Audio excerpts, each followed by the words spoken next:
sou Thaís Dávila e está começando a Granja na TV, sua conexão diária com o agronegócio. Aconteceu essa semana o Salão Internacional de Proteína Animal em São Paulo. O CIAVES é o maior evento das cadeias produtivas do Brasil, reunindo avicultura, bovinocultura, suinocultura e o setor de peixes. Na feira, que cresceu mais de 60% em relação à edição anterior, aconteceu também o anúncio de um recorde setorial. A suinocultura brasileira exportou no mês de julho mais de 138 mil toneladas, 31,4% acima do mesmo período do ano passado. Durante o CIAVES, aconteceram várias discussões técnicas e comerciais. Na área de feira, mais de 300 expositores apresentaram lançamentos e novidades. Pelos corredores do Salão Internacional da Proteína Animal, passaram mais de 25 mil pessoas em 3 dias. O protagonismo do setor grande exportador de aves e suínos. Acima de tudo, por fazer do Brasil o ponto de referência da proteína mundial, da proteína animal no mundo. A gente viu o mundo inteiro vindo para cá, toda a América Latina. Ontem encontrei clientes da Somália, Angola, da China, de Hong Kong, da Europa.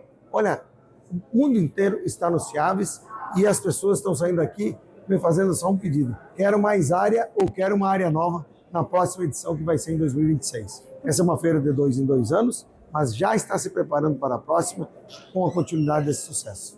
E a doença de Newcastle, que fechou alguns mercados brasileiros menos de um mês antes da feira, foi destaque. Mas o tema foi tratado de forma positiva pela agilidade do controle do problema. O trabalho do Ministério da Agricultura, da Secretaria da Agricultura do Rio Grande do Sul e também das inspetorias municipais da região que foi afetada. Foi um caso isolado, mas o mundo veio para a feira. Quando estava vindo para a feira, vinha com curiosidade do que iam ser as consequências, e a transparência, a rapidez e a imediatidade em que se foram trabalhados demonstraram a capacidade do nosso Brasil e demonstraram ao mundo também que nós não vamos abrir mão das nossas responsabilidades. E ter 37% do market share global, dizer para o mundo que se tiver alguma coisa, nós vamos trabalhar rapidamente para debelar os focos, não deixar colocar e continuar a ajudar na segurança alimentar do mundo. Por conta deste episódio de Newcastle, a presença do Rio Grande do Sul foi destaque no CIAVES. Essa edição do CIAVES 2024, ela traz um novo momento para o evento. Se consolida não só como um evento de grande envergadura para a cadeia de suínos e aves, mas se consolida também como grande evento da proteína animal do Brasil. E, mais uma vez, o tema sanidade foi de extrema importância, com um grande diferencial. A discussão de sanidade, neste momento em que nós estamos discutindo Newcastle, traz à tona, mais uma vez, a importância da sanidade animal como um pilar fundamental para acesso ao mercado da proteína animal do Brasil. E acredito que a delegação do Rio Grande do Sul teve uma participação extremamente efetiva nessa edição. Cadeia de suínos, cadeia de aves, através das GAV e do CIPS, juntamente com a Secretaria de Agricultura do Estado, juntamente com o nosso Serviço Veterinário Oficial, vem trazer não só ao Brasil, mas também ao mundo uma mensagem, que nós identificamos o caso de Newcastle no Rio Grande do Sul justamente por atuar com transparência e com muita competência. E conseguimos, juntamente com o Ministério da Agricultura, combater o foco e trazer conforto técnico para que se encerrasse o foco e se comunicasse a onça num prazo extremamente curto, justamente porque pudemos atuar enquanto Secretaria de Agricultura, com a parceria com Fundesa, com muita eficiência e com muita eficácia. E dessa forma, nós deixamos uma mensagem clara, que para o Rio Grande do Sul, sanidade é de extrema importância e nós garantimos isso ao mundo inteiro. Nós garantimos segurança alimentar e produto com sanidade. As enchentes que atingiram o Rio Grande do Sul em maio causaram uma perda muito grande da camada fértil dos solos em áreas de lavoura. Um estudo da Universidade Federal do Rio Grande do Sul apontou valores e tempo de recuperação dessas áreas. Vamos saber quais são esses números com o professor Renato Levien, do Departamento de Solos da Faculdade de Agronomia da URGS e um dos autores do estudo.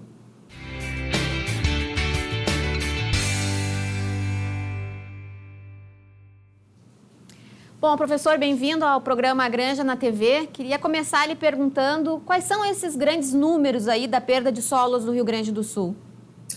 Bom dia, Thaís. Obrigado pelo convite, né? Os números são um pouco assustadores, aparentemente, né? Em primeiro lugar, frisar que o trabalho não é só meu, né? Incluir o professor Michel Mazurani e Pedro Selbach, né? A gente também é membro da Associação de Conservação do Solo e Água aqui do Rio Grande do Sul, engloba várias entidades. E esse levantamento a gente procurou fazer primeiro uma ideia, né? O que é o Rio Grande do Sul em termos de mesorregiões, né? As mesorregiões que foram levantadas às 7, né? E dizer que o Rio Grande do Sul é um estado que apenas é 3,3% do estado do Brasil em termos de área, né? E população. Mas ele é um estado quase país, né? Então é o 60% mais que o Uruguai, ele é 2 vezes maior que Cuba, né? Ele é um pouquinho menor que a Itália, então a gente tem que tratar essa enchente praticamente como fosse um país desses praticamente detonado, porque 94% dos municípios do estado sofreram com essa enchente, né? Então a primeira coisa que a gente fez foi tentar levantar esses produtos, né? Vários órgãos, né? Soja, milho, arroz, fumo, as forrageiras que alimentam o gado de corte, né? As frutas e hortaliças. E esse valor esperado seria em torno de 89,5 bilhões de reais, seria a entrada prevista. 89 bilhões de reais. Isso, a entrada prevista, né? Equivale a 75% do valor bruto de produção da agropecuária. Nós não contabilizamos no nosso trabalho, né, alguns itens como leite, ovos, frangos de corte, suínos, ovinos, peixes, madeiras, né? Erva mate, isso aí não foi contabilizado, que é mais a área florestal e zootécnica, né? Sim. Então, desses 89 bilhões, o que se perdeu no primeiro momento pela enchente, né? No primeiro momento se perdeu a produção, a parte física da produção. Bom, o Rio Grande do Sul vem perdendo pela seca os últimos 3 anos já, né? Mas essa aqui foi pelo contrário, pelo excesso de chuva, né? Então, nós estimamos aí em torno de 19,5 bilhões de perdas que produtos que não foram colhidos, mal colhidos, mas com uma péssima qualidade, que eles valorizaram, né? As passagens afetaram então a produção de bovinos, olerícolas, frutas, né? Inclusive reflexos para o ano que vem. Mas isso é uma coisa muito nova, né, para o nosso agricultor, porque na seca de 2022-2023, né, na penúltima safra, né, nós tivemos aí uma estimativa bem rápida, né? Contabilizamos só soja e milho, isso equivale também a 18,5 bilhões de perdas de produtos de soja e milho que não foram colhidos, considerando a área de 6,65 milhões de hectares de soja e 830 milhões de milho. Aí coloca aí uma segunda matéria, foi 30% de perda na soja e 40% no milho. Então, fazendo esses cálculos, fecha 18,5 bilhões. Sim. Agora, pela enchente, né, pelo nosso entendimento, só nessas culturas assim que eu citei, foram 19,5 bilhões de reais. Mas uma questão importante, né, professor, que além da perda da produção existente, existe uma perda da capacidade de produzir novos grãos em função dessa, enfim, dessa queda do solo, da saída aí do solo fértil, água abaixo, literalmente. Esse é o segundo aspecto, né? A perda de solo e os nutrientes que estão nele presentes, né? Então, a gente fez também uma estimativa da perda do solo em todas as mesorregiões. Teve mesorregiões que perderam mais, por exemplo, no Planalto, né? A gente chamava Planalto, hoje é Sudoeste, né? Noroeste. Planta muita soja, muito milho, muito feijão, né? Outras culturas, outras regiões do estado da enchente foi mais forte, aqui na parte do Vale do Taquari, né? Então, a gente fez uma estimativa de perda de solo e contabilizamos, então, que fosse perdido, somando todas as perdas de solo, né, 107 mil hectares perdidos. Isso equivale a você perder 0 a 20 centímetros, né, 0 a 20 centímetros de profundidade. Então, isso equivale a dizer que todos os municípios de São José do Norte, ou todo município de Barras do Quaraí, teria perdido 0 a 20 centímetros de solo. Ou então, 10 vezes o município de Vila Flores, que é um município pequeno, ou o Doutor Ricardo, que também é uma área pequena, seriam 10 vezes decapitado todos esses municípios que a erosão levou. Tanto a erosão, né, direto na lavoura, quanto essas perdas que deu nas ribanceiras, né, inclusive levando florestas, matas, né, e na beira dos rios. Então a gente fez essa estimativa. E isso também tem um valor, a gente calculou como fosse a metade do valor de venda dessas terras, isso deu 3 milhões, quase 4 bilhões de reais. Só a parte de solo que seria perdida, contabilizando a metade, porque o agricultor mantém a escritura é dele, mas o valor, como falasse, o valor dessa terra perdeu no mínimo a metade, onde foi atingido, logicamente. E além disso, junto com o solo, vem os nutrientes, né? Vem a parte que alimenta a planta, né? Fósforo, potássio, cálcio, magnésio, matéria orgânica, nitrogênio. Também fizemos uma estimativa. Isso também deu 2,2 bilhões de reais só de nutrientes perdidos nesse solo que foi embora com a enchente. Alguém pode dizer assim, bom, mas eu tenho 100 hectares, 50 hectares ficam na parte de cima e 50 hectares na parte de baixo. Eu só perdi na parte de cima, então eu não perdi Sim, o agricultor perdeu, ele tirou a parte boa da parte de cima da coxilha, né? E deixou na parte de baixo, né? Então ele acabou perdendo o solo, perdendo nutrientes. Agora, então, tecnicamente, professor, como é que o produtor faz para conseguir plantar de novo nessa área? Ele vai ter que fazer um trabalho de recuperação, vai ter que investir muito mais do que ele investiria numa condição normal, em termos de aporte de fertilizantes e tal? Isso, não é só botar 2,2 bilhões de fertilizantes que vai corrigir a todo o solo, né? Tem o tempo então, também. Toda a perda representou 25,5 bilhões, ou 28% daquele previsto, lá dos 89,5 bilhões previstos de renda.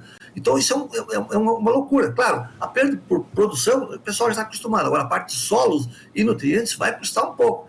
Então, o que o pessoal vai fazer no primeiro momento? Ele vai tentar se adaptar do jeito que for. Onde é que nas lavouras, onde é que teve sulcos, ele vai ter que emparelhar aquilo. Ele vai tirar da parte boa, né, e levar para a parte onde é que está erosionada, né, podendo vir a resultar em nova erosão. Bom, e acabar diminuindo a fertilidade de uma forma geral. Fertilização, tem que fazer análise de solo para ver se realmente precisa recolocar. Tem regiões que o solo aumentou 1 metro, 1,5 metro, ele soterrou, né? Então aquilo é outro solo, ele vai ter que fazer uma nova análise para saber o que tem ali. Nas encostas, onde é que o solo foi todo decapitado, certamente ali não vai poder mais colocar culturas perenes, né? Porque levou tudo, está na rocha, né? E aí a questão é essa, né? O solo demora muito para se recompor naturalmente. Para fazer 1 centímetro de solo, nós levamos em torno de 300 a 400 anos. Então, se eu perdi 20 centímetros, né, e embaixo tem rocha, eu vou levar, sei lá, 8.000 anos para recompor aquilo. O produtor não pode esperar isso. Então, ele vai fazer o quê? Ele vai recompor usando o solo do lado. Então, aquela coisa, cobertor curto, né? Então, ele tira da coisa boa e vai colocando onde é que está ruim. Para poder, pelo menos, passar com as máquinas, né? Para poder colher, para poder semear. Isso tudo tem custo, que não está nesse estudo aí, né? Não está contabilizado. Isso é um custo adicional. Não é só nutrição, nutriente. E aí tem a parte física, que também, né, é muito importante, e a parte biológica, né? Toda a matéria orgânica foi embora, a matéria orgânica é muito importante no solo. Então, essa parte biológica é tão importante quanto a parte nutricional. Isso tudo vai encarecer, né? E como o agricultor já vem, no mínimo, aí de 3 safras, vamos dizer, minimamente frustradas, alguns com muita frustração, outros com menos frustração, vai ser uma complicação nesses próximos anos de como o agricultor vai conseguir dinheiro, né, conseguir financiamento, né, para conseguir se restabelecer nessas áreas, né, continuar vivendo nessas áreas. O pessoal fala, vão levar as casas. Tudo bem, pode fazer um condomínio na parte mais alta, leva as casas, leva as pessoas, mas a terra é impossível de levar para lá, né? As terras é a terra que ele tem, né? E a terra custa caro hoje, né? Qualquer hectare de terra hoje, ele varia de 20 até 80, 90 mil reais. Essas terras que foram mais levadas, eram terras muito ricas, muito caras, né? E essas custavam aí, no mínimo, 60 mil. Então, o agricultor tem 20 hectares, é 1.200.000. Como é que ele vai recuperar, comprar outra terra? E aonde vai comprar no Rio Grande do Sul? Tem isso aí no Rio Grande do Sul? Para comprar para todo mundo? 94% das famílias dos municípios foram atingidos, né? Sim. E aí tem toda a parte urbana e rural também, né? Urbana, estou cansado vendo na imprensa, né? Mas a rural, né? Telefonia, estradas, acessos, né? Açudes, peixes, né? Tudo foi danificado, né, Thaís? É uma situação preocupante, mas só para a gente encerrar, professor, temos uma tradição no Rio Grande do Sul, que é o uso do plantio direto, que é uma prática mais conservacionista e que melhora, digamos assim, a situação dos solos. Vai ser imprescindível para essa nova etapa do produtor? A sorte e azar, né, porque deu a chuva, né, mas a sorte que essa enchente ocorreu, né, quando o Rio Grande do Sul já está com mais ou menos uns 50%, 60% de plantio direto, e ocorreu no mês de maio, em que as culturas já tinham sido colhidas ou já tinha muita palhada no solo, né? O evento de 78, que não tinha palhada nenhuma, só na região do Planalto, ali, só com soja e milho, eles perderam 39 milhões de dólares só em nutrientes. Claro, nós fizemos esse cálculo também para a região do Planalto, e hoje ele perdeu 4 vezes mais. Mas é pouco, porque naquela época choveu 150 milímetros, agora choveu 900 milímetros. Lá choveu 15 dias, só que aqui choveu quase 40 dias. Só que naquela época o preparo era tudo convencional, tudo mexido, o solo estava tudo mexido em novembro de 78. E agora não, em maio estava colhido ou para colher. Então tinha cobertura e tinha plantio direto, senão a erosão teria sido muito maior em todo o estado. Então, logicamente, nós temos que perseguir isso, né? Usar melhor o solo, né? Usar de acordo com a aptidão agrícola de cada solo. E segundo, manejo, né? Mudar o manejo, tentar fazer o manejo mais eficiente possível, porque já teve chuva em setembro, já teve chuva em novembro, depois, para completar, veio essa de maio, né, que foi para matar. Então, acho que o manejo do solo tem que ser muito bem pensado, não só no Rio Grande do Sul, porque aqui nós estamos com excesso de chuva, mas do Paraná para cima, o pessoal está com seca, né? Então, são coisas, né, tanto armazenar a água para todos os fins, quando falta e quando sobra, tem que se armazenar o máximo de água no solo, né? Não deixar escoar, a palha segura, né? Ou pelo menos freia um pouco o escoamento superficial e ajuda a infiltração de água. É lógico que uma chuva tão forte como deu, sempre vai escoar água, mas ela pode escoar com menos velocidade, né? Tá certo, professor Renato, muito obrigada pela sua participação. Agradeço o professor Renato Levian, da Universidade Federal do Rio Grande do Sul, Departamento de Solos. E nós vamos a um rápido intervalo e voltamos em seguida com mais A Granja na TV.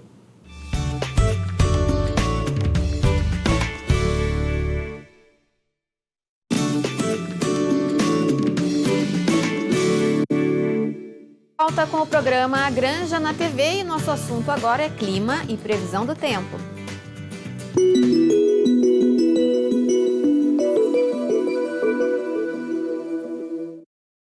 Está conosco mais uma vez a meteorologista Kátia Valente. Kátia, parece mentira falarmos sobre isso agora, com esse frio aqui no Rio Grande do Sul, mas julho foi o mês mais quente do ano desde a época pré-industrial, é isso mesmo? Pela Thaís, é exatamente isso, Thaís, e realmente fica bastante complicado, a gente está passando aqui por um frio bastante intenso, mas isso nós aqui, Rio Grande do Sul, um pouquinho de frio também em Santa Catarina, mas na maior parte do Brasil, Thaís, é extremamente quente, esta é uma época bastante quente, né? E infelizmente isso vem acontecendo e não é mais uma novidade, praticamente todos os meses, né, nós estamos passando por períodos muito mais quentes e essa infelizmente segue sendo a tendência se nada fizermos para diminuir, né, essa questão do efeito estufa. Thaís, aliás, eu acho que faz praticamente um ano, se eu não estou enganada, teria que ter uma certeza, mas eu acho que é isso mesmo. Nós temos assim, ó, nos últimos meses deste ano, praticamente todos eles foram com temperaturas mais elevadas, sempre lembrando, né, do passado. Ou seja, não tem mais o que a gente dizer. O planeta está mais quente. Bom, esse dado que vem sendo divulgado e levantado, essa informação que a gente está comentando agora é do Observatório Europeu, mas outros observatórios possivelmente devam estar trazendo também essa informação, né? Isso aí, como é que é feita essa medição, Kátia? Como é que se sabe, desde quando é medida essa temperatura para conseguir se chegar a essa conclusão? Então, na realidade, assim, ó, Thaís, para a gente dizer se está mais quente, menos quente, aí depende do estudo, né? Tem estudos que falam dos últimos 10 anos, ou seja, assim, ó, nesses últimos 10 anos, se a gente for olhar os gráficos, dá para se dizer que nos últimos 30 anos, a temperatura média vem subindo, e a gente fala de temperatura média, né? Ela vem subindo, então vai se comparando, para se falar assim, olha, realmente está acontecendo um aquecimento, e isso vai mudar a climatologia, no mínimo 30 anos, quando a gente fala de climatologia, a gente tem que olhar sempre para trás nos últimos 30. Só que nós temos muito mais dados do que isso, né? Então a gente já consegue dizer, por exemplo, que é mais quente dos últimos 100 anos. Claro que depende, né, da região do país e depende também de quando se começou a ter esse tipo de medida. Mas certamente, Thaís, todos os institutos mostram exatamente a mesma coisa. Os últimos 30 anos têm sido cada vez mais quente e esta última década ainda mais quente. Bom, Kátia, falando sobre mudança climática, né, que é um tema que pipoca aí nos noticiários e às vezes com bastante temor. Eu lembro que eu te entrevistei há uns meses e você falava que tinha um ponto sem retorno que a ONU comentava e tal sobre essa questão da elevação das temperaturas. Que patamar é esse e o que precisa ser feito, na tua opinião, para conseguir não chegar nesse ponto assim de uma forma tão grave?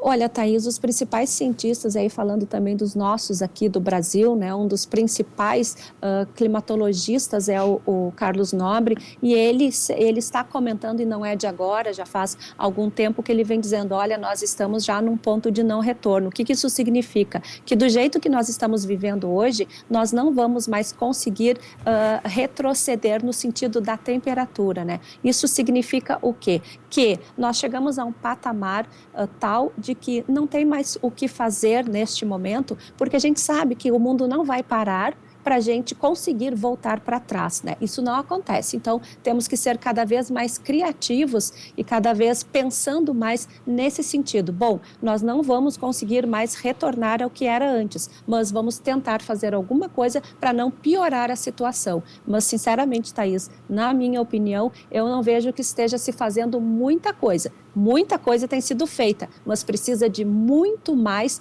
para a gente, pelo menos, manter esta condição atual. E nessa condição atual, a gente já está vendo todos os eventos climáticos extremos que vêm ocorrendo. Bom, o agronegócio, ele tem uma fama de provocar problemas relacionados à emissão de gases de efeito estufa, que vem provocando esse aquecimento global. Entretanto, a gente conversa com várias pessoas aí do setor e o que a gente ouve é que o agronegócio, de alguma forma, pode até contribuir no sentido de retenção de carbono no solo, no caso das culturas anuais, quando se deixa matéria orgânica, quando se usa o plantio direto. A própria agricultura pode contribuir também para essa redução das emissões, adotando essas práticas mais sustentáveis, né, Kátia?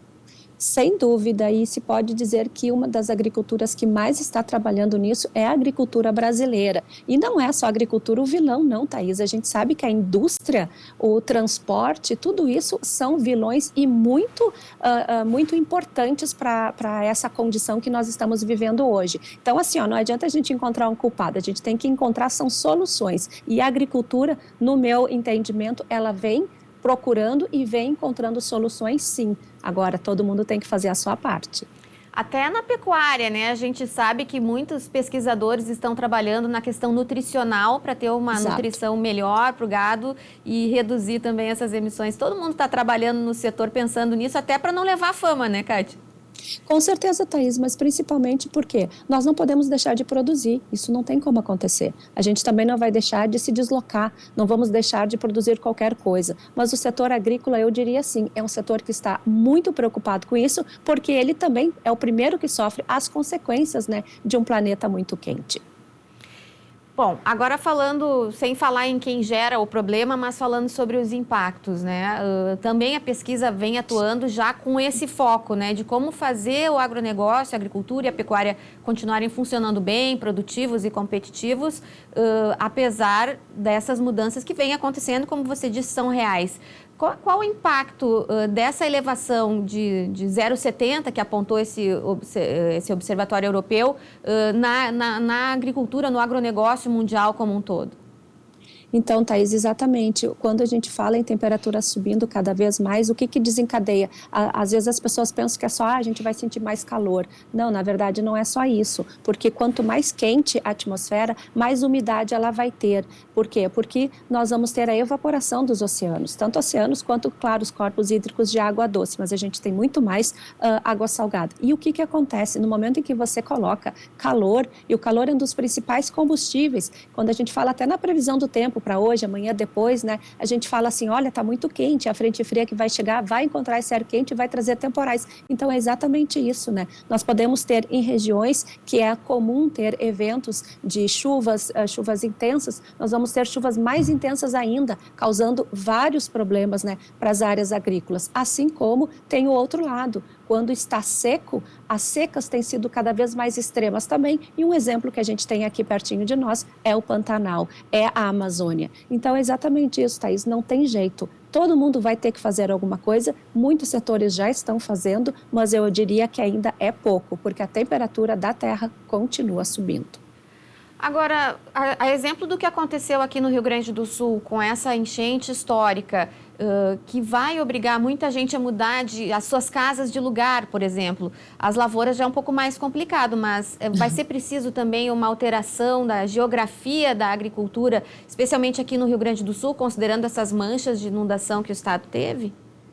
Olha, Thaís, isso tem que ser realmente bem estudado, né? Porque a gente já sabe, o rio, ele sempre volta para o lugar onde ele estava acostumado de ir. A gente muda os cursos do rio e lá pelas tantas, em algum momento, ele acaba retornando. Claro, tem que se fazer muita obra, né, de engenharia. Mas eu diria assim, na parte agrícola, Thaís, me preocupa muito a questão mesmo da estiagem, da seca, né? Que elas têm sido cada vez mais intensas. Olha só, a gente passou por quase 3 anos de seca no Rio Grande do Sul, aí tivemos este El Niño que trouxe as chuvas intensas aqui e que provocou grandes inundações que a gente até hoje não tinha visto na forma da proporção geográfica, né, de atingir praticamente todo um estado, mas a tendência é que a gente tenha para o setor agrícola essas duas coisas muito bem definidas e extremas. Vamos falar de extremos, os extremos da seca e os extremos das enchentes. Então, essas duas coisas têm que estar muito bem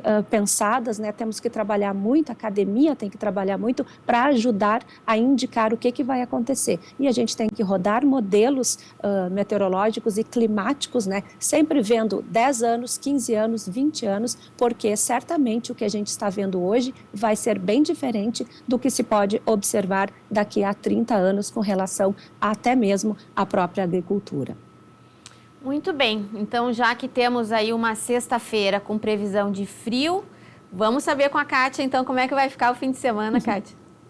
Gelado, Thaís, para quem gosta de frio, não temos outra coisa que não seja temperaturas baixas, vamos ter geadas. Para quem acha interessante e tem condições de fazer turismo lá na serra, pode ser, tem uma pequena possibilidade de que dê uma neve. Aquela neve, né, bem isolada, mas pode acontecer lá nos altos da serra. Agora sim, pensando nos nossos produtores, né, vamos enfrentar um frio intenso com geadas, mas o produtor sabe, estamos em pleno inverno, normal é que tenha frio, porém a geada que é um fator um pouquinho complicador. A geada pode acontecer já neste sábado, principalmente no centro, no oeste, noroeste, norte do estado, nessas regiões de Planalto, também em áreas de baixada. Então, isso pode acontecer no sábado e também no domingo. São temperaturas, Thaís, que vão variar de 0 a 4 graus no período da manhã, em média, pelo estado. E em alguns pontos, como eu falei, de pontos mais elevados ou de baixada, até podemos ter temperaturas negativas,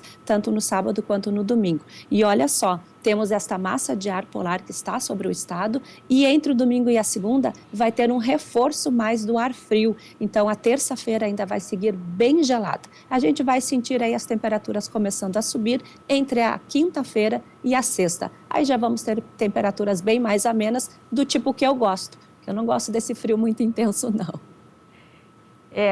O frio seco é sempre bom, mas quando a gente está podendo ficar em casa, descansando e curtindo o friozinho. Agora, do contrário, é complicado, né, Kátia? Muito obrigada pela tua participação mais uma vez. Obrigada, Thaís, eu é que agradeço. E o fim de semana chegando, a gente já começa a pensar naquele churrasco no domingo. Mas você sabe qual é o momento certo de salgar a carne? Vamos conferir com o Brasa e Prosa, porque eu acho que você pode estar cometendo algum erro.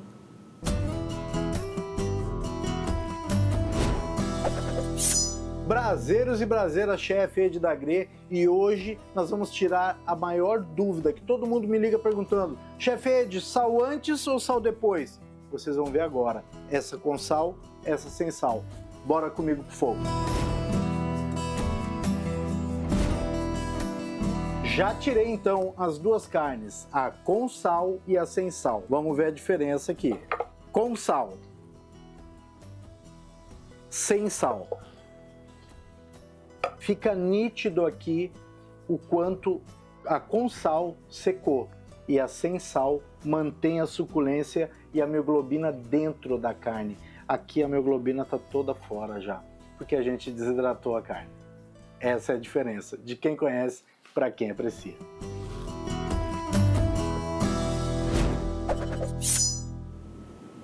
A Granja na TV fica por aqui. Até a semana que vem.